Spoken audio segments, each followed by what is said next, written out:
नमस्कार, मैं Baljeet Dhaka Frontier IAS coaching से आप सभी का स्वागत करता हूं। और इस प्रेजेंटेशन में हम लॉन्च कर रहे हैं एचएस के लिए टेस्ट सीरीज। और टेस्ट सीरीज क्या होगी? ये प्रीलिम्स और मेंस से रिलेटेड होगी, जिसमें कि साथ में गाइडेंस प्रोग्राम भी होगा। मतलब कि ये एक इंटीग्रेटेड टेस्ट सीरीज होने वाली है। इसका नाम है integrated test series and guidance programme. अभी इसकी पूरी जानकारी मैं दूंगा इस पूरी प्रेजेंटेशन में।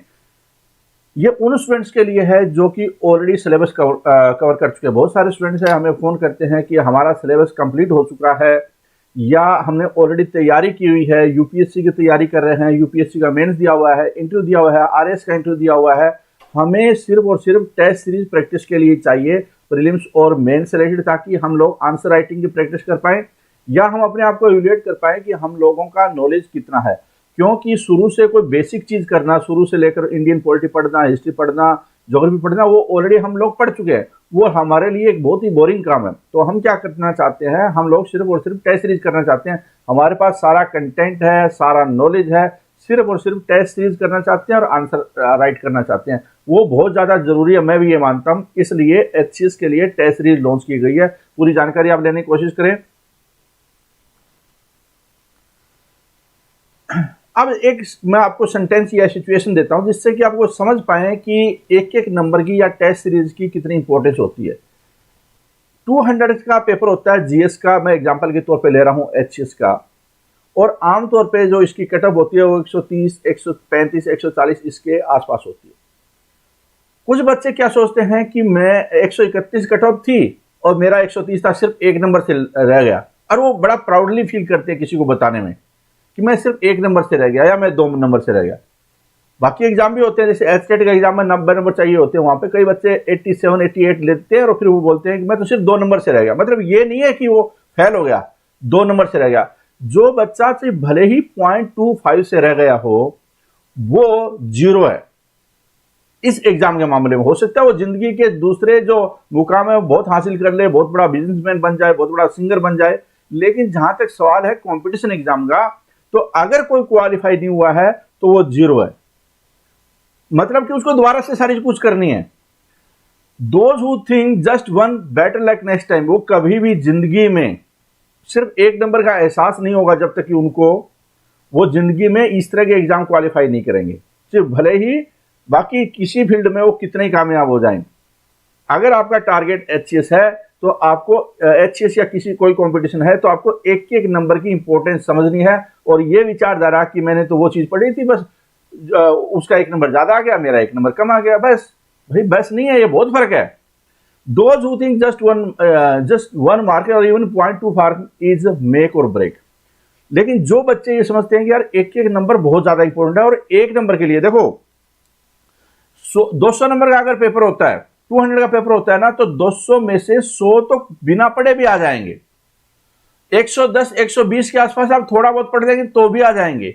जब 120 से ऊपर सुई चढ़ती है तो जितनी मेहनत आपको एक एक नंबर के लिए, अगर 120 से 121 करना है तो जितनी मेहनत आपने 120 तक की है, सिर्फ एक नंबर के लिए उतनी मेहनत करनी है। फिर उसके 122 नंबर पर जब सुई चढ़ेगी तो उतनी और ज्यादा मेहनत करनी पड़ेगी। तो आखिर का जो जैसे जैसे हम आगे बढ़ते हैं, एक एक नंबर बढ़ाना बहुत ज्यादा डिफिकल्ट टास्क हो जाता है। तो कोई बच्चा लगता है कि किसी के 131 है मान लिया, दूसरा बोलता है मैंने तो सिर्फ 2 महीने की तैयारी की, मेरे 120 आ गए, बड़ा खुश हो रहा है वो। उसको ये पता नहीं है तू 5 साल और लग जाते हैं तुझे 120 से 131 करने में। ऐसा भी हो सकता है क्योंकि एटीट्यूड में प्रॉब्लम है, कहीं समझ नहीं पा रहा है वो। उसको यही लग रहा है कि मैं तो बिना तैयारी करके गया था और 120 कर दिए। भाई 120 करना बहुत आसान है, लेकिन इसके ऊपर आगे एक एक नंबर चढ़ाना उतना ही डिफिकल्ट टास्क होता जाता है। एक नंबर है वो बहुत ज्यादा। देखो 131 मान लो किसी के बने, पिछली बार मैं 131 का एग्जांपल इसलिए ले रहा हूं कि एचसीएस में पिछली बार प्रीलिम्स की कट ऑफ है 131 के आसपास गई थी। मैंने कोई एक जैसे पहले 137 के आसपास गई थी इससे पहले, तो 131 में समझाने के लिए ले रहा हूं सिर्फ। जो बच्चा 131 स्कोर किया है या इससे ज्यादा किया है वो एसडीएम बना है, आईएएस बनेगा आने वाले टाइम में, क्योंकि प्रमोशन से एचसीएस में जो और पोस्ट आती है वो डीसी कमिश्नर, मतलब प्रमोशन होकर ऐसे चला जाएगा। जो बच्चा 131 के बजाय 130.75, हो सकता है जिंदगी के दूसरी चीजों में बहुत कामयाब हो जाए, लेकिन अगर इस कंपटीशन की बात करूं तो वो बंदा क्वालिफाई नहीं कर पाया। मतलब कि 130.75 मार्क्स वाला वो हो सकता है अनएम्प्लॉयड रह जाए, कभी जिंदगी में नौकरी ना मिले, क्योंकि और एग्जाम के लिए वो सीरियसली ट्राई नहीं कर रहा, एक एग्जाम के लिए ट्राई कर रहा है और उसी में क्या है कि वो 0.25 से रह गया या बार बार रह जाता है, 0.25 से एक नंबर से बार बार रह जाता है। तो वो क्या है कि देखो इसमें कितना फर्क हुआ, एक एसडीएम बन गया और एक कुछ भी नहीं बना। तो जो बच्चा अपना आपको प्राउड फील कर रहा था कि मैं तो बिना तैयारी या बहुत कम तैयारी करके गया था, छोटी मोटी किताब पढ़ ली, लूसेंट पढ़ ली और मेरे तो 120 आ गए, 131 या मेरे 125 आ गए, 131 कट ऑफ थी। तो ऊपर चढ़ाने के लिए बहुत एक एक नंबर के लिए बहुत मेहनत करनी पड़ती है। और डिफरेंस कहां पे आ जाता है फिर, एक एसडीएम बनता है और एक कुछ भी नहीं बनता, एक कुछ भी नहीं बनता, एक एसडीएम बन जाता है, इतना डिफरेंस आ जाता है। Think about those who are below 125, gap of 6 mark very very big. और जिनका 125 से कम है उनको ये प्राउड महसूस नहीं होना चाहिए कि वो तो बस 5-6 नंबर से रह गए। ये 5-6 नंबर बहुत ज्यादा है, हजारों स्टूडेंट 5-6 के आसपास है, हजारों स्टूडेंट होते हैं 5-6 के आसपास। तो आपको इस बात पे फोकस करना है कि मैं एक एक नंबर बढ़ाने के लिए अपनी जीन जान लगाऊंगा। और मैं ये जानता हूं कि एक एक नंबर बढ़ाना, आपके दिमाग में ये होना चाहिए, एक एक नंबर बढ़ाना ये बहुत ही डिफिकल्ट टास्क है। आगे बढ़ते जाएंगे, 140 से मान लो कट ऑफ जाती है 140, तो जो बच्चा 139 लाया है वो कुछ भी नहीं बन पाएगा, और जो कट ऑफ 140 गई है, जिसका 140 आया है वो एसडीएम बन सकता है। तो जो स्क्रीनिंग है, स्क्रीनिंग का पहला राउंड है, उसमें आपको ये एक नंबर का 0.25 का डिफरेंस की वैल्यू है वो समझनी है। मैं उम्मीद करता हूं कि ये मेरा जो कॉन्सेप्ट है या मैं बताने की मैसेज देने की कोशिश कर रहा हूं वो आपको बहुत क्लियर हो गया होगा। और जो प्राउड फील मत कीजिए कि एक नंबर की कमी रह गई, ये लगना चाहिए कि एक नंबर के लिए मैं अगर 6 महीने और पढ़ता तो मेरे भी एक नंबर आ जाते, इतना फर्क होता है। Practice makes a man perfect. और जब आप आगे बढ़ाते 120-25 से ऊपर जाते हैं ना, तो इसके लिए आपको बहुत सारे एमसीक्यू करने पड़ते हैं, बहुत सारी प्रैक्टिस करनी पड़ती है, बहुत सारी कंटिन्यूटी रखनी पड़ती है। If you have done syllabus, already know almost everything related to syllabus, then testing and evaluating continuously will help you to win the race. आप जब बार बार प्रैक्टिस करते हैं, देखो जो आप मॉक में 100-200 में से अगर मॉक में आपके 125 आ रहे, आपके ऊपर प्रेशर होना चाहिए कि भाई मेरे 140 क्यों नहीं आ रहे या मेरे 145 क्यों नहीं आ रहे, ये 15 नंबर या 20 नंबर का गैप है वो मैं कहां पे पूरा करूं। क्या दिक्कत है कि आपने सिलेबस भी पूरा कर लिया, सब कुछ आपको आता है, फिर भी 140 नहीं आ रहा, 125 पे अटक जाती है गाड़ी। तो जब आप बार बार आपके सामने ये चैलेंज आएगा, आपको आइडियाज आते रहेंगे, क्योंकि 125 आप कर रहे हैं लेकिन सब कुछ कर चुके हैं, 140 नहीं हो रहा आपसे। तो जब 15 नंबर का गैप आपके सामने नजर आएगा, आपको पता चलेगा कौन से क्वेश्चन गलत हो रहे हैं। कहीं ऐसा तो नहीं है कि आपकी वैसे ही घबराहट में, जल्दबाजी में गलत हो रहे हैं, या आपने जो पढ़ा है उसको समझा नहीं, या आपकी मेमोरी इतनी अच्छी नहीं है, पढ़ तो लिया लेकिन मेमोराइज नहीं कर पाई चीजों को। तो बहुत सारे सिचुएशन परम्यूटेशन कॉम्बिनेशन करके आपके दिमाग में आएगी, और आइडिया जब आएंगे तो आपकी परफॉर्मेंस में इंप्रूव होगी। कंटिन्यूस टेस्टिंग से, देखो तेंदुलकर ने 21 साल क्रिकेट खेला, इसका मतलब ये थोड़ी है कि वो नेट प्रैक्टिस नहीं करता था। लता मंगेशकर ने इतने गाने गाए हैं, तो जब भी वो उसको भी रियाज करना पड़ता है। तो हर प्लेयर को, ये भी एक प्लेयर वाला काम है, हर कैंडिडेट को अपनी टेस्टिंग, एवेल्युएटिंग प्रैक्टिस करनी होती है। जो इससे पिछड़ जाएगा वो इंप्रूव नहीं कर पाएगा। अगर किसी का 140 आ रहा है, मान लो कट ऑफ जाती है 142, तो ये जो 2 नंबर कैसे वो बढ़ाए, ये बहुत इंपॉर्टेंट टास्क है और माइन्यूट आपको वर्किंग करनी पड़ेगी। और वो कौन कर सकता है, वो सिर्फ आप कर सकते हैं। सफलता और विफलता के बीच में कोई नहीं है, कोई कोचिंग सेंटर नहीं है, कोई किताब नहीं है, सारे लोग वही पढ़ते हैं। फर्क कहां पे है? फर्क है कि आप है, आपकी सफलता और असफलता में आप और आपका एटीट्यूड, मैं बोलूंगा आपका एटीट्यूड और सोचने की क्षमता है कि आप चीजों को कैसे लेते हैं। फ्रंटियर आईएएस ने आपकी इंप्रूवमेंट के लिए, अगर आप ये करना चाहते हैं तो की बात कर रहा हूं मैं, ना करना चाहते हैं तो घर बैठ सकते हैं आप आराम से, रजाई में, ठंड का टाइम है, बैठिए और फिर नंबर वेट कीजिए कि 140 कट ऑफ है, 125 वगैरह ले लिया और आप ढिंडोरा पीटिए रिश्तेदारों में 15 नंबर की कमी रह गई थी, वरना तो मैं ये कर देता, मैं वो कर देता, मैं ये करता। मुंगेरी लाल के हसीन सपने वाली बात हो जाती। अगर आप सीरियस हैं, टेस्ट प्रैक्टिस करना चाहते हैं, सिलेबस आपका कवर है, तो ये प्रीलिम्स मेंस से रिलेटेड है और साथ में गाइडेंस प्रोग्राम, मतलब आपको शेड्यूल दिया जाएगा भी, देखो इस हफ्ते में आपका ये टेस्ट होना है, ये सिलेबस आपका आप कीजिए इसमें, ठीक है। जब आपके सामने होगा मेंस का सिलेबस होगा, तो आपको क्या है कि एक पिक्चर क्लियर होगी कि आपको एक हफ्ते के अंदर पढ़ाई का टारगेट मिल जाता है। पढ़ाई का जब आप टारगेट मिलेगा और उसके बाद आपका टेस्ट हो रहा है, टेस्ट ऑनलाइन टेस्ट पोर्टल पे हो रहा है, मतलब कि आपको इधर उधर देखने की आवश्यकता नहीं है, आपको एक पर्टिकुलर टाइम में ही रिजल्ट देना है। इससे क्या है कि आप बाउंड हो और आपकी परफॉर्मेंस का रियल एनालिसिस हो रहा है। This is a test series programme, you will be provided syllabus, prepare yourself and participate in the test. आपको कोई वीडियो लेक्चर वगैरह प्रोवाइड नहीं किए जाने वाले हैं टेस्ट सीरीज में, आपको कोई किताबें नहीं प्रोवाइड की जाने वाली है। आपको क्या बताने वाले हैं, आपको ये सिलेबस है और ये आपका टेस्ट है उस दिन, और ये टेस्ट पोर्टल हम टेस्ट सीरीज प्रोवाइड कर रहे हैं। हम आपको एमसीक्यू और मेन से रिलेटेड जो पेपर होता है उसका पेपर का एवेल्युएशन कर रहे हैं। आपने मेंस का पेपर लिखकर हमारे पास भेजा और उस पेपर को हमने एवेल्युएट किया, आपको बता दिए कि आपकी ये कमी है, आप ये हैंडराइटिंग में इश्यू है, या आपकी सेंटेंस फॉर्मेट में इश्यू है, या आपके नॉलेज में इश्यू है, या आपको क्वेश्चन को समझने में दिक्कत आ रही है, या आप बहुत ज़्यादा शब्दों में लिख देते हैं या कम शब्दों में लिखते हैं, ठीक है, आप इंप्रूवमेंट कैसे कर सकते हैं। तो ये वाली चीज़ें हमारा रोल है, इसमें पढ़ना आपका काम है। This program is useful to those who have already covered the syllabus, just need a platform to do practice। ये उन लोगों के लिए है जो प्रैक्टिस करना चाहते हैं। इस तरह की भी काफ़ी संख्या है जो प्रैक्टिस करना चाहते हैं, जो एचएस का मेंस दिया था, एचएस का इंटरव्यू दिया था, यूपीएससी का इंटरव्यू दिया था, यूपीएससी का मेन दिया था, या जिसका सिलेबस कवर हो चुका है, ये उनके लिए है। उनके लिए नहीं है जो बिगिनर है, उनके लिए हमारा अलग प्रोग्राम है, उनके लिए हमारा अलग प्रोग्राम है। तो इसमें करवाएंगे क्या, कितने टेस्ट होंगे, टोटल जो टेस्ट होने वाले हैं देखिए कितने होंगे, 10 और 20, 30, 10, 40 और 10, 50। यहाँ पे 50 टेस्ट तो प्रीलिम्स के होने वाले हैं। प्रीलिम के कैसे टेस्ट होंगे देखिए, देखो जब तक ये प्रीलिम्स क्वालिफाई नहीं होगा, मेंस का देने का फायदा नहीं है। तो प्रीलिम्स और मेंस की तैयारी साथ साथ भी चलनी चाहिए, क्योंकि अगर प्रीलिम्स क्वालिफाई हो गया, अगर मेंस की तैयारी नहीं है, मेंस को आप समझ नहीं पाए, वहां पे कम टाइम मिलता है प्रीलिम्स और मेंस के बीच में, तो भी कोई फायदा नहीं हुआ प्रीलिम्स क्वालिफाई करने का। तो दोनों को साथ में इंटीग्रेट करना ही होता है। क्या है इसमें, जीएस के 10 टेस्ट सेक्शनल का डेफिनेशन क्या है कि एक पर्टिकुलर सेगमेंट, सिलेबस पूरा सिलेबस नहीं, पूरा सिलेबस यहां पे बात हो रही है, देखो यहां पे बात हो रही है।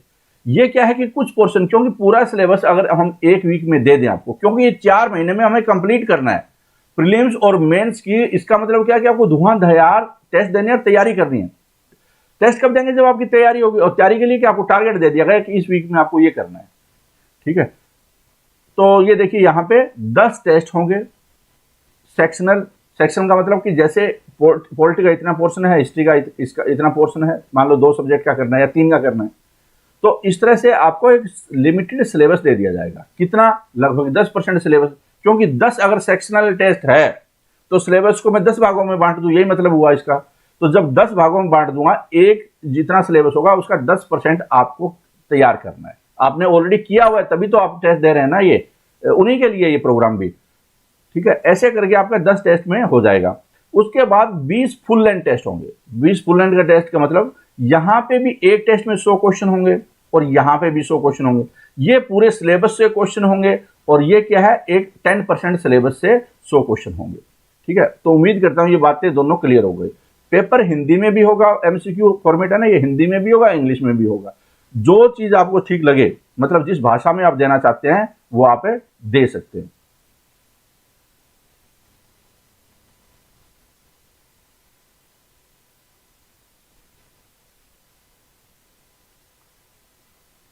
तो ये एक बात तो आपको समझ में आ गई होगी इसकी। अब आ जाता है सीसेट वाला। ऐसे ही जो सीसेट का सिलेबस होता है, सीसेट का क्या सिलेबस होता है, मैथ, रीजनिंग, कॉम्प्रिहेंशन, ये मुख्य होते हैं। डाटा इंटरप्रिटेशन भी मैथ का हिस्सा मान लीजिए आप। तो उसमें से देखो पूरा मैथ का सिलेबस काफी ज्यादा हो जाता है। हालांकि ये क्वालिफाइंग है, लेकिन फिर भी क्या है कि क्वालिफाइंग, हम इसकी इंपॉर्टेंस को कम नहीं कर रहे हैं। फर्क क्या है कि यहाँ पे 20 टेस्ट हो रहे हैं तो यहाँ पे 10 टेस्ट होंगे। इससे आपको अपनी स्पीड का, कहीं ऐसा तो नहीं है कि इसमें आप रह जाएं और पूरी तैयारी कर दी, मान लो आपने ये भी अच्छी तरह से कर लिया, ये भी कर लिया, सब कुछ आता है आपको, लेकिन इसमें रह गए, इससे बड़ा क्राइम कुछ नहीं हो सकता। तो इस क्राइम से बचने के लिए आपके सामने ये वाले चीजें हो रही है। फिर आ जाता है मेन से रिलेटेड, जैसे हिंदी है, जो 10वीं तक आपने पढ़ी है वही वाली हिंदी का सिलेबस है। बस उसमें क्या है, थोड़ा अगर आपको जीएस नॉलेज है, 30 नंबर का ऐसे आता है। 100 नंबर के टेस्ट होंगे सेक्शनल भी, और 100 नंबर के होंगे पूरे टेस्ट भी, जैसे एग्जाम में होता है वैसे ही होगा। फर्क क्या है, यहाँ पे अगर 5 टेस्ट है तो 20% सिलेबस, अगर यहाँ पे 5 टेस्ट है तो 20% सिलेबस। सिलेबस में कुछ कॉमन चीजें हैं, जैसे कि मान लो ये एसे राइटिंग है, लेटर राइटिंग है, प्रेसी राइटिंग है, हिंदी से इंग्लिश ट्रांसलेशन और इंग्लिश से हिंदी ट्रांसलेशन आती है इसमें। ये ज्यादातर 60-70 नंबर तो यही हो जाते हैं, जिसकी ऐसा कोई तैयारी नहीं है, थोड़ी बहुत आपको प्रैक्टिस चाहिए होती है, मतलब प्रैक्टिस होनी होती है। बाकी जो पोर्शन होता है जैसे इडियम, फ्रेजेस, मुहावरे, लोकोक्तियां, संज्ञा, सर्वनाम, कारक, प्रत्यय, इस तरह की चीजें होती है। ठीक है, तो अगर आपने किया ठीक है, वरना आप अगर आपको दिक्कत आ रही है तो आपको फिर हमारा वो वाला कोर्स ज्वाइन करना चाहिए जिसमें कि हम सारी चीजें करवाते हैं, मतलब कि वो पूरा प्रीलिम्स मेंस इंटरव्यू वाला कोर्स। अगर आपको प्रैक्टिस करनी है तो ये करना चाहिए, तो ये प्रैक्टिस के लिहाज से कर रहे हैं, लेकिन ये हो जाएगा आपका, फिर भी अगर आपने न भी पढ़ा है तो भी हो जाएगा। ज्यादा मुश्किल होता नहीं है, लेकिन ये मेरिट में काउंट होते हैं, तो इसलिए इसमें स्कोर बहुत ऑप्टिमाइज करना है आपको। अंग्रेजी आपको आनी चाहिए, हिंदी भी आनी चाहिए आपको, दोनों से एस्केप नहीं कर सकते। और इस बहाने जो बच्चे थोड़ा हिंदी मीडियम के हैं, डरते हैं हमेशा इंग्लिश से, तो उनका डर भी दूर हो जाएगा। 5 टेस्ट होंगे सेक्शनल जीएस के। जीएस काफी ज्यादा बड़ा सिलेबस होता है, इनफैक्ट क्या जीएस की कोई लिमिट नहीं है। जीएस किसको बोलते हैं? जिसकी कोई बाउंड्री नहीं हो। जनरल स्टडी का मतलब क्या है? जिसकी कोई बाउंड्री नहीं हो, जिसका सिलेबस का कोई अता पता ना हो। भले ही आपका सिलेबस दिया हुआ है, लेकिन जो उसका दायरा, जैसे मैं बोलूं इंडियन पॉलिटी, तो इंडियन पॉलिटी तो कुछ भी हो सकती है। वहां पे लिखा हुआ है आपको मॉडर्न इंडिया, मॉडर्न इंडिया तो बहुत कुछ हो सकता है। लिखा हुआ साइंस टेक, तो साइंस टेक तो कुछ भी हो सकता है। आईटी में कुछ भी हो सकता है ना। तो जनरल स्टडी ऐसे लिमिटेड होती है, लेकिन आप अगर राइटिंग की प्रैक्टिस करते हैं तो काफी चीजें आपके कंट्रोल में आ जाती है। तो ये 20% सिलेबस आ जाएगा इसमें 5 टेस्ट में। तो 2 टेस्ट ये फुल लेंथ टेस्ट है, इनको चेक करना थोड़ा बहुत लंबा प्रोसेस होता है, लिखना भी प्रोसेस होता है, क्योंकि ये 3 घंटे वाले होते हैं। आपको पता होगा ना, ये 3 घंटे के होते हैं। ये तो 1 घंटे का 2 घंटे का होता है, लेकिन ये 3 घंटे का। ऐसे 2 टेस्ट है फुल लेंथ इसके, इंग्लिश के होंगे, 2 टेस्ट है जीएस के होंगे। तो जब इतने प्रैक्टिस करेंगे यहाँ पे, तो काफी हद तक क्या है कि आपका जो कंटिन्यूटी है वो बनी रहेगी। आप राइट डायरेक्शन में, आपको पता चल जाएगा कितनी चीजें और कहाँ पे करनी है, कितनी नहीं करनी है, तो सारा हिसाब किताब आपके सामने होगा। Prelims sectional test 100 marks each test, 100 question each test, और मेंस है 100 मार्क्स का होगा हर टेस्ट। लेकिन ये जो जीएस अब 200 नंबर के आ गए, तो ये वाला जो है ना वो 200 नंबर का होगा। ये वाले जो टेस्ट है ये 200 नंबर के हो जाएंगे। ड्यूरेशन 4 मंथ्स, स्टार्टिंग है 4 मंथ्स का मतलब क्या हुआ कि ये टेस्ट है, वैसे तो आपका डैशबोर्ड है ना, जब तक कि मेंस का एग्जाम होगा तब तक आपके पास में रहेगा, लेकिन आप लिख नहीं सकते 4 महीने के बाद में, क्योंकि हमें अपनी टीम बनानी होती है, और टीम इसको एमसीक्यू भी बनाती है, मेंस के पेपर भी इवैल्यूएट करेगी, तो वो टीम है उसको सैलरी देनी पड़ती है, इसलिए एक लिमिट टाइम है। ये नहीं कि 2 साल तक आप लिखते रहें, 4 महीने के अंदर आपको अपना खत्म करना है ये। उसके बाद आपके पास रहेगा ये जब तक कि एग्जाम है। स्टार्टिंग होगा इसका 6 दिसंबर से, तो 6 दिसंबर को आपको शेड्यूल मिल जाएगा। 6 दिसंबर को आपको शेड्यूल मिल जाएगा, उसके अनुसार आप पढ़ना स्टार्ट कर दीजिए। उसके बाद 1 हफ्ते में पहला एग्जाम हो जाएगा आपका। तो इस तरह से ये चलेगा। Calendar schedule will be given in starting. 6 तारीख को आपको, 5 तारीख को शाम को आपको कैलेंडर मिल जाएगा। Test will be conducted as per schedule, और जो शेड्यूल में दिया हुआ, कैलेंडर में दिया होगा, उसके मुताबिक आपका टेस्ट हो जाएगा सिलेबस का। ठीक है। फी कितनी है, इसको ज्वाइन कैसे करना है? 20,000 रुपये इसकी फीस है, लेकिन स्टार्टिंग में जब तक कि 6 तारीख आती है उससे पहले आप ज्वाइन करते हैं तो वो 10,000 रुपये आपकी फीस होगी, क्योंकि इसमें बहुत ज्यादा मेहनत। कितने टेस्ट बन रहे हैं आपके? 71 टेस्ट बन रहे हैं मेरे ख्याल से ना। कितने टेस्ट हो गए? 5, 5, 10, 5, 15, 2, 17, 2, 19, 2, 21 टेस्ट तो मेन से बहुत बढ़िया है। मेन 21 टेस्ट 3-3 घंटे वाले, काफी बड़ी प्रैक्टिस है ये। और ये कितने हैं? 20 और 10 30 और 10 40 और 10 50 टेस्ट है ये। तो मुझे लगता है जो 71 करेगा अच्छा, उसका एक अभ्यास हो जाएगा, राइट डायरेक्शन में उसकी तैयारी हो जाएगी। ज्वाइन कैसे करना है? ज्वाइन करने के लिए हमारी वेबसाइट पे जाना है baljidaga.com, और उस पर जाकर आप प्रोडक्ट में जाएंगे। प्रोडक्ट में जाने के बाद में रजिस्ट्रेशन के लिए पूछेगा, रजिस्टर पहले आपको कर लेना है, या पहले आप रजिस्टर करके रखिए, जिससे कि आप ये जो आर्टिकल वगैरह हम लोग लिखते हैं, अगर किसी को सिलेबस वगैरह जानना है तो आप यहाँ पे जाएंगे, आपको सिलेबस वगैरह मिल जाएगा वहाँ पे। कई बार क्या होते हैं, बच्चे सिलेबस देखते हैं, लेकिन सिलेबस से ज्यादा इंपॉर्टेंट है कि आप सारे दायरा ही कवर कर रहे हैं। जैसे जीएस है, कुछ भी आ सकता है उसमें। फिर उसके बाद में आपको यहाँ पे, अगर आपको पूरा कोर्स ज्वाइन करना है तो ये कीजिए, अगर आपको टेस्ट सीरीज ज्वाइन करना है तो आपको ये करना है। राइट साइड में जाकर यहाँ पे टेस्ट सीरीज लिखी है, तो इस पे क्लिक करेंगे, आपको पेमेंट गेटवे पे ले जाएगा, वहां से आपको पेमेंट करनी है। और अगर आपको कोई दिक्कत आ रही है तो आपको क्या करना है, दिक्कत आ रही है तो आप इस नंबर पे व्हाट्सएप कर सकते हैं, ईमेल कर सकते हैं, और राइट साइड में वेबसाइट के चैट ऑप्शन है, वहां से आप चैट भी कर सकते हैं। तो इस तरह से आप अपनी तैयारी को बेटर बना सकते हैं टेस्ट सीरीज के माध्यम से।